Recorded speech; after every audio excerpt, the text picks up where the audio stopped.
Good morning, lovely people of Facebook. Hope you're all okay. I tried to do this in my group earlier on and then my signal was rubbish, so I've come back to do it here. So I think I should be broadcasting across my page into my group and on my personal profile.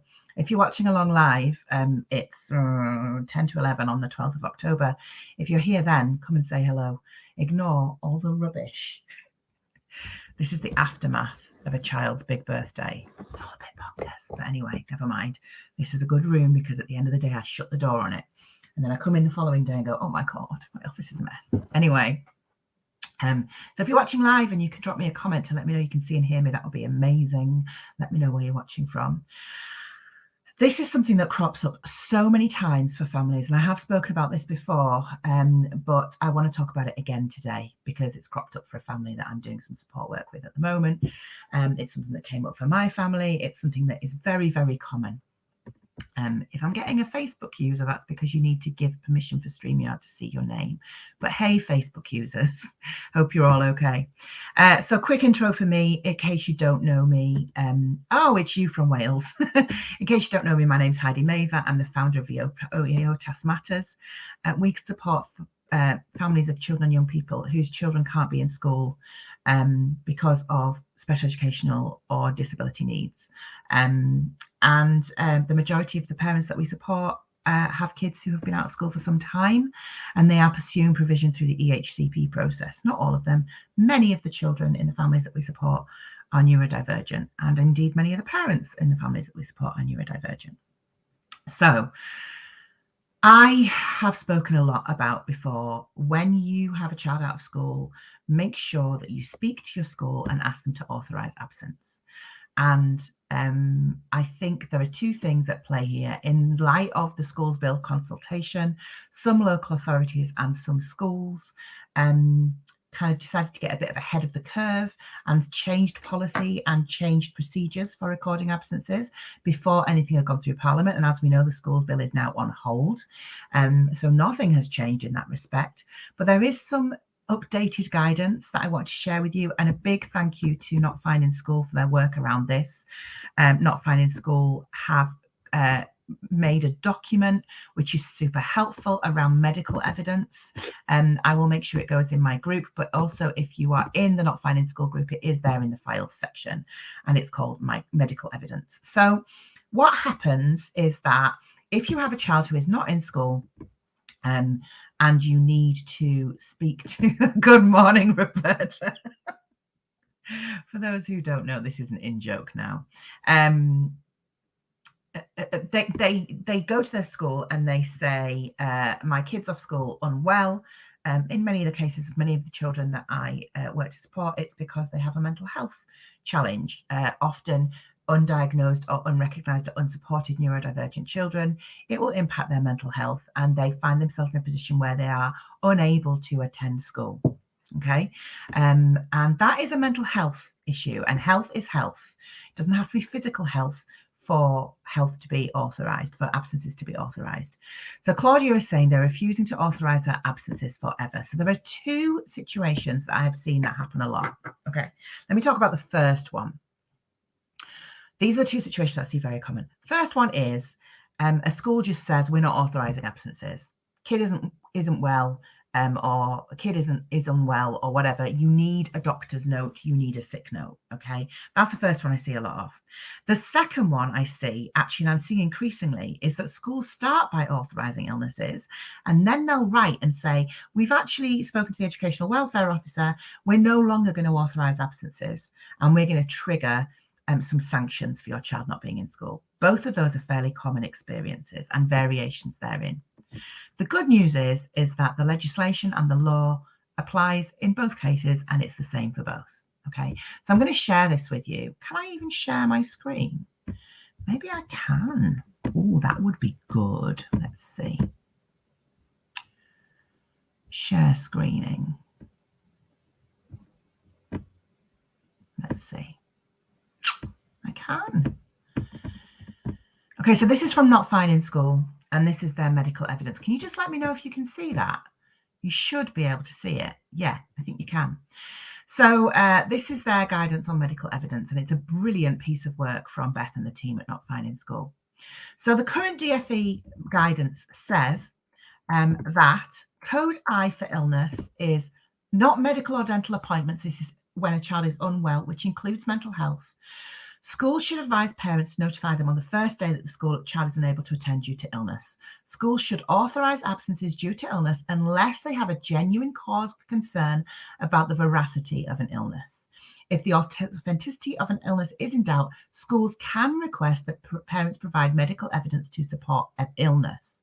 Medical evidence can take the form of prescriptions, appointment cards, etc., rather than doctor's notes. Okay, so for example, if you have got a child who is under CAMS and you are saying to school, my kid can't attend because their mental health is not good enough for them to do so today. They're too anxious to attend.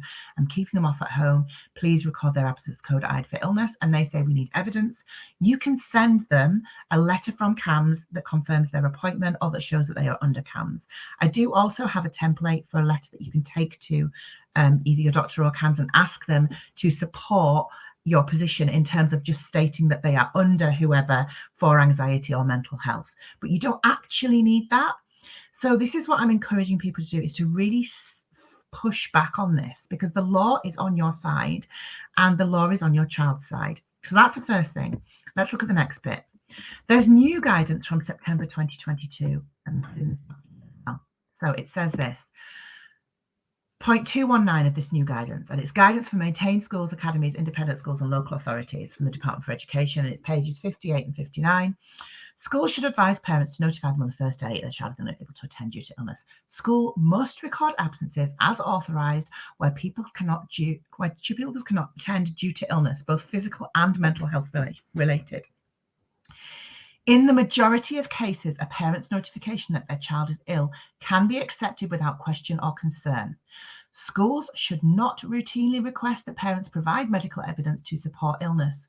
Schools are advised not to request medical evidence unnecessarily, as it places additional pressure on health professionals, their staff, and their appointment system, particularly if the illness is one that does not require treatment by a health professional, as might be the case in mental health. Only where the school has a genuine and reasonable doubt about the authenticity of the illness should medical evidence be requested to support the absence. Okay? And then it goes on to talk about supporting children who have a long-term illness in education. And then there's an extra comment from Baroness Barron, who's the Parliamentary Undersecretary of State for Education, and this is from July 2022. And it says, schools are already required to record absence as authorised where pupils cannot attend school due to sickness, both physical and mental health related. The departments working together to improve schools attendance guidance, which we just mentioned, which the schools bill would make statutory, sets out that medical evidence should be requested before recording an absence as authorised only when a school has genuine and reasonable doubt about the authenticity of the illness. It's really, really clear. Okay. So I would encourage you, and I hope that I would empower you, that if school are telling you they will not authorise absences, particularly if they have previously authorised them, that you push back on that and you use this document and you ask them to authorise absences. The reason why it's important, right, and the reason why, there's a couple of reasons why it's important. The first reason is that if an illness is authorised, you reduce the risk of prosecution or sanctions for you or your child. Really important. The second reason why it's important is because if you are trying to unlock alternative provision, or if you're trying to make a case for EOTAS further down the line, having illness authorised is really good evidence in support of your need for education otherwise than in the school setting when your child is in school. Constant fight with school over absences. They say LA attendance officer says it's unauthorised. Had to send the law to the LA and they authorised all past absences last year, now fighting against this year. Okay. What if school is saying that the LA will not authorise? So if the school are giving you, I mean, ultimately it's at the discretion of the head teacher. So the school saying that local authority won't authorise is not actually accurate. It's at the discretion of the head teacher. So I would be putting that to the head and the board of governors, and I would also be lodging a formal complaint with the local authority if particular members of staff in the local authority are advising that school staff should not authorise absences. What I want to say about this is that schools are stuck between a rock and a hard place because there's a huge amount of pressure on them to reduce their absence figures. We know there's a big push on absenteeism. Here's the thing: illness is not absenteeism. Illness is not truancy. Unmet special educational needs that results in your child having mental health issues is not your child skipping school because they can't be asked. We all know this. And it requires a concerted effort by all of us to push back on this. I know it's incredibly stressful. What I would say is that there are a number of families, a good number of families, who have lodged complaints with their local authorities about the lack of authorised illnesses, or the fact that they are advising schools not to authorise illnesses. And they have been to LGO, and LGO have found in the favour of those families. So LGO is the local government's ombudsman. So it is time to push back, and it is time to complain, and it is time to stand your ground. And more than this, bigger picture stuff. If and when your child is able to return to education, a period of unauthorised absence on their school record can have an impact on their future possibilities. So if they want to go ahead and do post-16 education, for example, some education facilities, some schools and colleges will look at attendance figures. And if there is a demand for places, they will give the places first to the children and young people who have better attendance figures. Okay, so unauthorised absences can have a detrimental effect on the potential for your child to access education in the future. It's really important.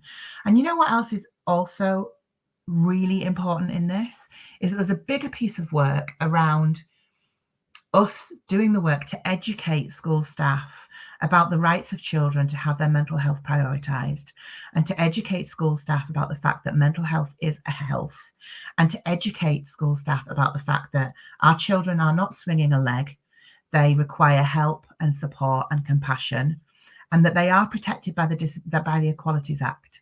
So if you're still getting pushback, I would absolutely be waving that act around. The Equalities Act 2010 says that a child or young person, or any person in fact, cannot be discriminated on the grounds of their disability.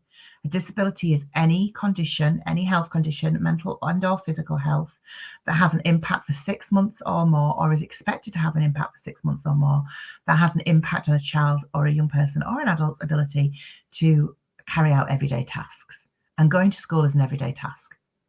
Okay, so I would really implore you I'm happy for you to show professionals this video. I want to kind of say to professionals that are watching this video, this is not an attack on you. We know that you are working within a system that makes this very difficult for you. And also we want to make sure that you're coming down the right side of our kids. So please go and look at the guidance. Please access this document. I will make sure it's available to families so they can download it. Please start authorising absences when a child is unwell because they have a mental health challenge that is either related or not to their neurodivergence. Please have conversations with your local authority if their policies are unlawful and making it hard for you to be able to do that. But it is really, really important that absences are authorised, if for no other reason than the message it sends to our children. So if we are telling our child that in the case of some parents, they're facing prosecution because their child's absences are not authorised, we are telling our child that it is their fault that their parents are being prosecuted, and we are telling our child that we don't believe that they are unwell. And the damage that does in terms of invalidating their experiences is significant. And I am more interested in protecting the health and well-being of our children and young people than I am in ticking boxes on an attendance register. And I heartily believe that most people working in education feel the same way. So medical appointments are a slightly different. I'm not talking about medical appointments specifically. Medical appointments are a different. Different reason for authorised absence. So if you're asking for an authorised absence for a medical appointment, you will usually need to provide a copy of that letter, and that is not unreasonable. We're talking about extended periods of absence due to your child being too unwell to attend. I wish I'd known this 6 years ago, but not important now. Just maddening how condescending the school staff were. I didn't know about having a detrimental effect for the future. I don't think many people do. It's really important. This is important stuff. And I would empower you, if you feel able, to challenge people who question the veracity of your child's illness. I would implore you and empower you to say, can I just check, are you saying that you do not think that my child is suffering with poor mental health? Is that what you're saying? If that is what you're saying, then please go ahead and don't authorize the absence. If that isn't what you're saying, the absence must be authorized under Code I for illness. I'm going to leave that with you. Have a look at this document. Get back to me. It can be easier to do that in writing sometimes. It's a great document with the legal backing around this. Thanks for sharing, and thanks to Not Finding School. Not Finding School are amazing. I'm really, really, really, really happy that they do this work. I'm really grateful. Yes, thank you for that, Sharon. Yeah, I think there comes a point where there is a requirement for you to escalate. There came a point for us where I was having lots of conversations with the school's welfare officer and the Senko and the head of year, and I was still getting pushback.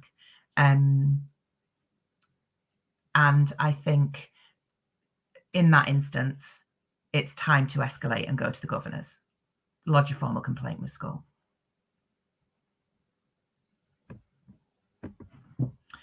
I covered this at the beginning of the video. I don't know if you've joined late, Julie. Julie, do I need to give the school medical evidence? Son not been in school since May, but doctor just referred us to CAMS. Then CAMS say he doesn't meet the criteria as ASD. Doesn't meet the criteria for CAMS support because he's autistic. Is that what you're saying? Because in that case, if you have an autism diagnosis, that's sufficient. There is a document in our group, and I will post a link to it. That is a letter of support that you can perhaps ask your doctor to do, which can be helpful. I want to say it's not required, and I want to say don't feel like you have to do this, but it can be helpful. I'm going to link it now in the comments.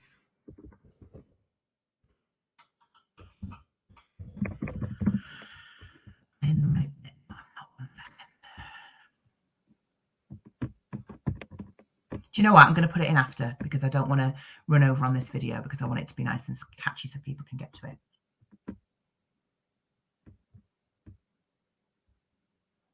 Yeah. Okay. I used the Not Finding School template, and my son is under complementary education, but his mental health became very severe and he ended up staying in hospital for a week. They couldn't not take me seriously after that. Please, God, let's not let this be the situation for families that we have to have our children hospitalized before they are taken seriously. Yeah, he doesn't meet the criteria for CAMS mental health specifically. I just missed the beginning, but I'll watch it back. Okay, cool, Julie. Right, I will make sure that I post the links to those resources for you.